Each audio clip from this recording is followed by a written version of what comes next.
Hi everyone, Cyberverse Prime here today with a Throwback Thursday review, and it is going to be on this guy, Transformers 2010 or Hunt for the Decepticons, Battle Blades, Voyager, Optimus Prime. And this thing is definitely one of the best Voyager class Optimus Primes there ever is and ever was.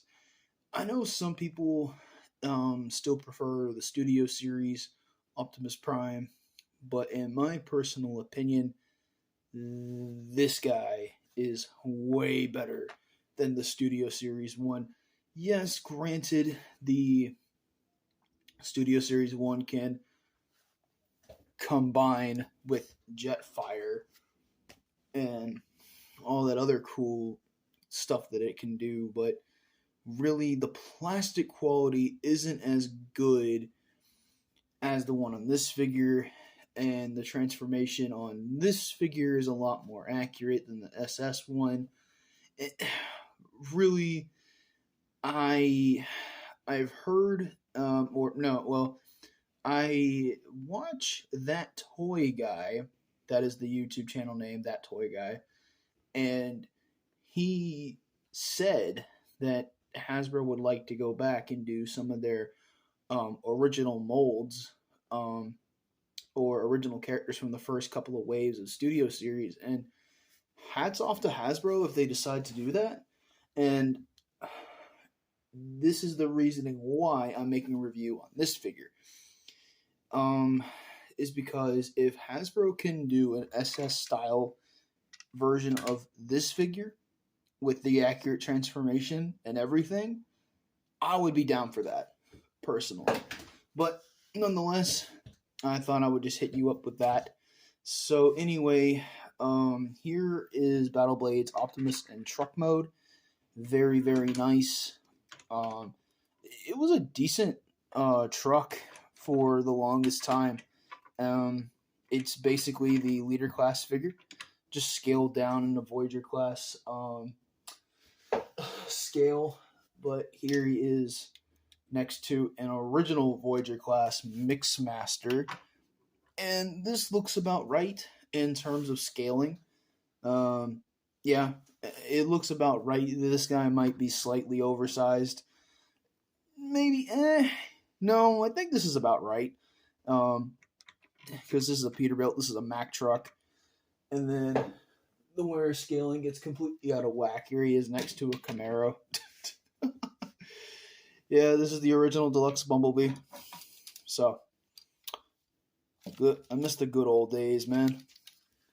But anyway, so far this Optimus really matches up with the scaling of this truck here, and well, maybe the SS1 looks a little bit better next to this. I can't remember, but this is okay. Anyway, so there's your sense of vehicle mode scale there. But he also does scale pretty well in vehicle mode with Studio Series, which I will show you in just a sec. So here is Deluxe Bumblebee from Studio Series. This is the one from the 5-pack that I reviewed recently. But anyway, I think this looks good too. And this is another reasoning why a lot of people prefer this guy over the actual SS1, because this guy has the scaling. He scales perfectly, almost perfectly, with SS Ironhide, SS Jazz, SS Ratchet. This is why I kind of hope Hasbro remakes this guy with the Studio Series modifications with the weaponry and stuff, so that everyone can be in scale again, which would be phenomenal, for real. But anyway, truck mode is pretty much the same as the leader class. Sorry, he is dusty. Oh my gosh, I didn't realize how dusty he was until I showed him on camera. But anyway, yeah, I think he's a cool little truck, and I think that he's fairly accurate and faithful to the movie. These are rubber, so that's kind of an eyesore there. But nonetheless, let's go ahead and skip right to transformation. So what I like to do is come to these side panels here.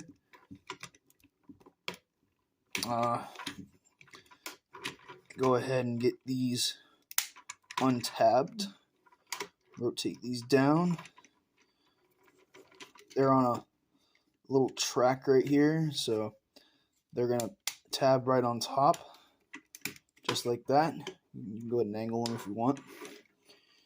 Then I like to come back here, rotate this piece out this way, and then right here at the front of the truck, go ahead and get your fingernail in there, untab that, flip this up. Now you can kind of see where it's starting to look like the leader class Optimus. Go ahead and split these if you want. Go ahead and extend, well, not extend, go ahead and collapse these up just like this. Pretty cool. Fold these little pieces down right here, and then right here, slide down the grill piece, angle this wheel well upward, just like that. And there, the legs are mostly done. Okay, now go ahead and get this piece out of the way. Here, what you want to do, I like to sit down the figure a little bit. There's the camera up. What I like to do now is go ahead and split this whole entire hood section like this.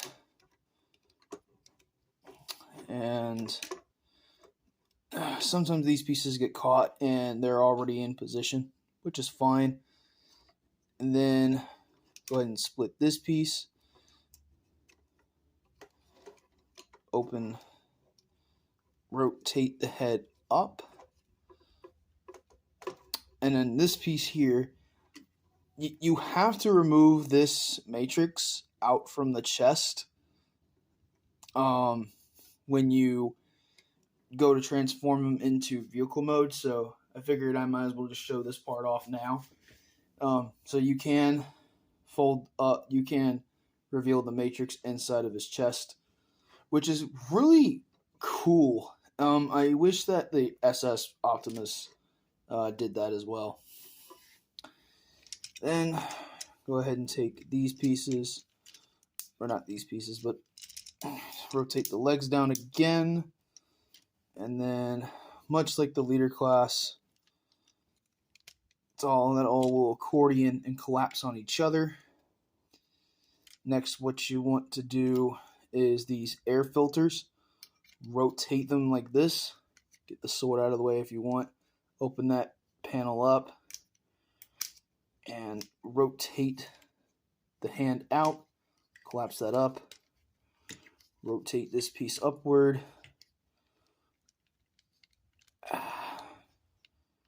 Slide that panel up. And then reposition the blades however you may wish. Go ahead and tab the head, and there. Same over here. Tab that there. Take that up. Collapse that in. Filter, rotate that tape up. Get the sword out of the way. Open that panel up. Fold out the fist. Take the blade. Slap that down.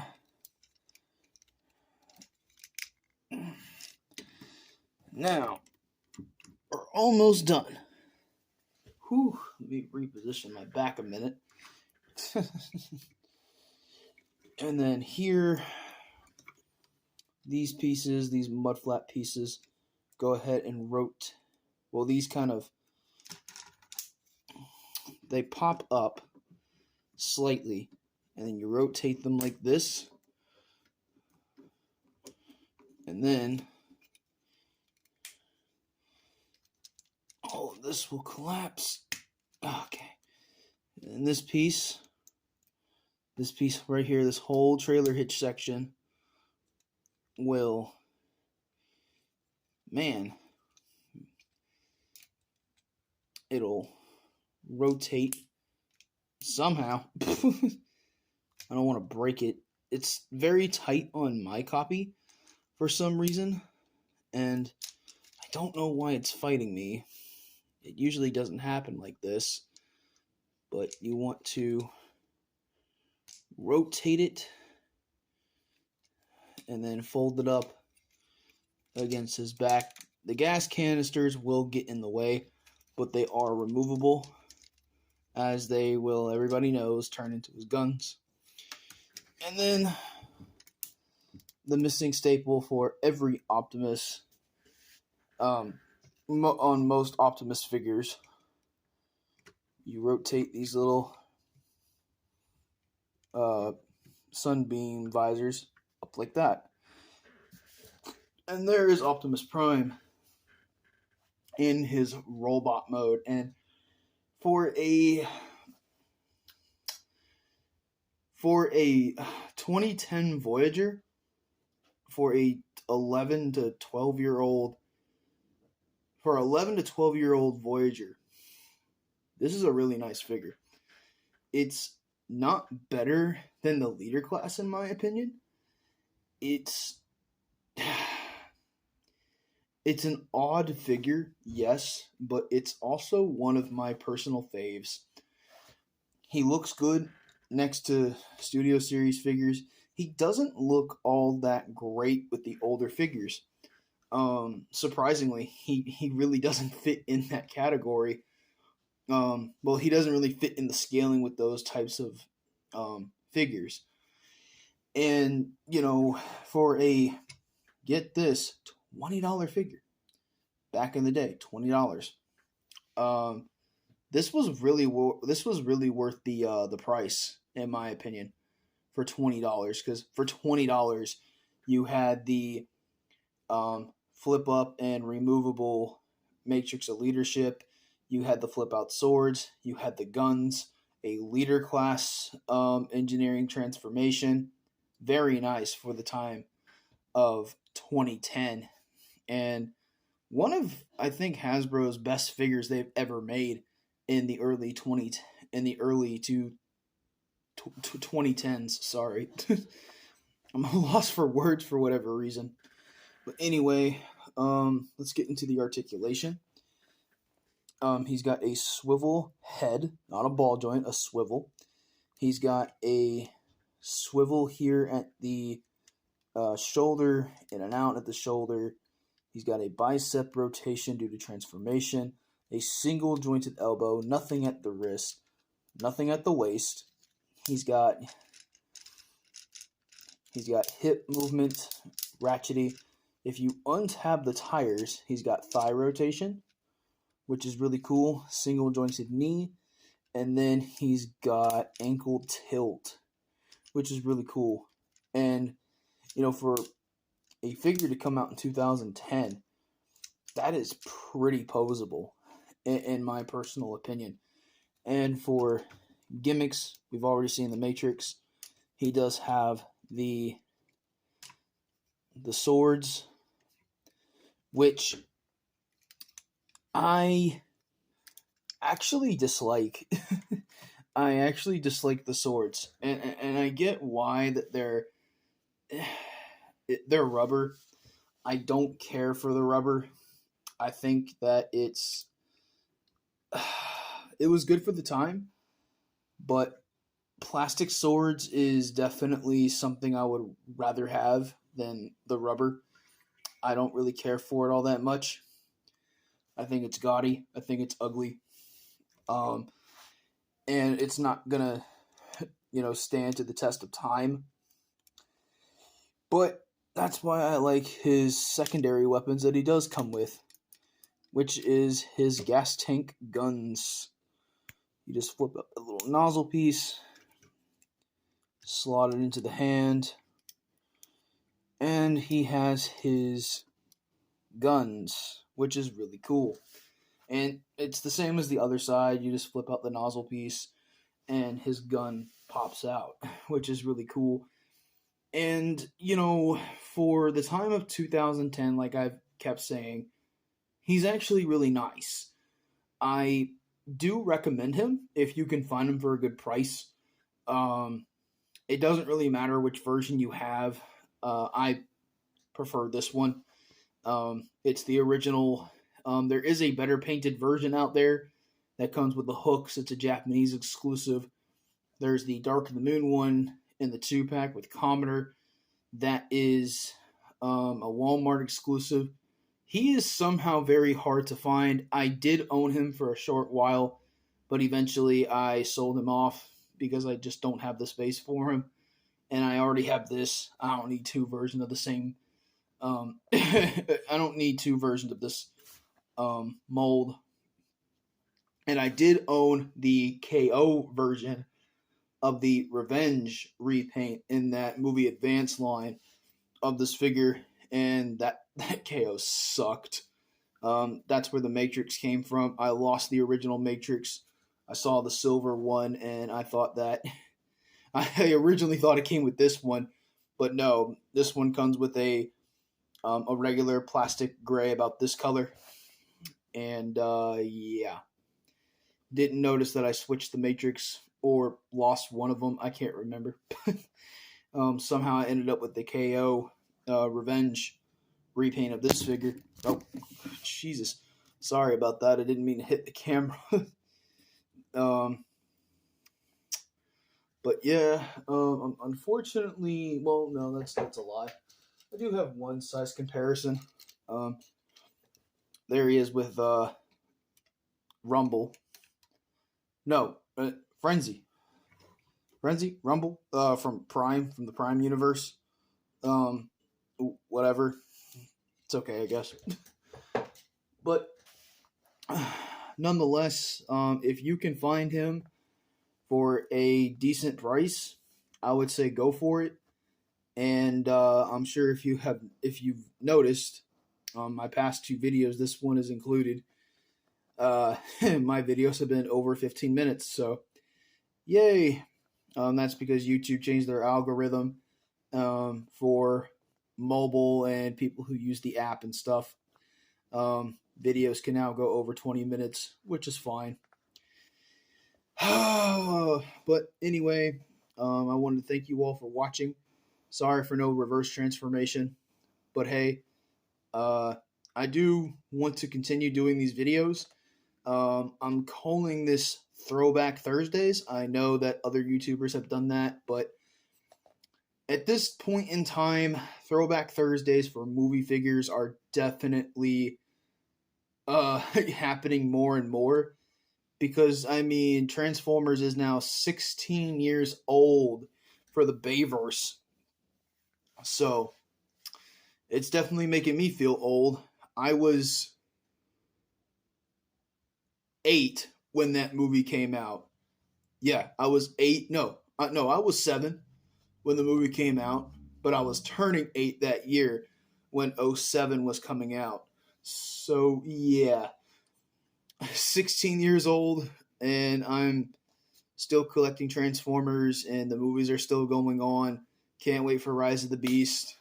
And I do plan on getting some of those figures. I don't know when, but hopefully fairly soon, because I believe most of them are out now, except for Scourge. But anyway, thank you all for watching. Stay tuned for next time, and I'll see you all then. See ya.